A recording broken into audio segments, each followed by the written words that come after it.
Indra Kents, terpidana kasus penipuan dan pencucian uang terkait aplikasi Binomo, gagal bebas tahun ini.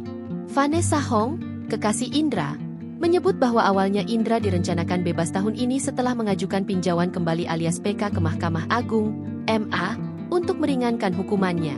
Namun, PK tersebut ternyata ditolak oleh MA dan putusan penjara 10 tahun subsidiar 10 bulan dan denda 5 miliar rupiah yang dijatuhkan kepada Indra pun kini bersifat inkrah. Harusnya tahun ini Ika sudah bisa berkumpul dengan keluarga. Aku sudah excited banget ngebayangin akhirnya setelah penantian bertahun-tahun, kita bisa jalan bareng. Tulis Vanessa dalam unggahan Instagramnya, Sabtu, 13 Desember 2025. Semua hancur pas kabar itu datang. Aku nangis berhari-hari nggak bisa berhenti. Ternyata nyesek banget ya. Udah berekspektasi tinggi tapi harus menerima kenyataan yang tidak sesuai harapan. Lanjutnya.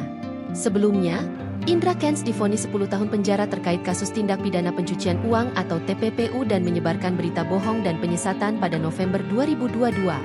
Indra Kents juga diwajibkan membayar uang denda sebesar 5 miliar rupiah. Bila uang itu tidak dibayarkan akan diganti dengan pidana kurungan selama 10 bulan.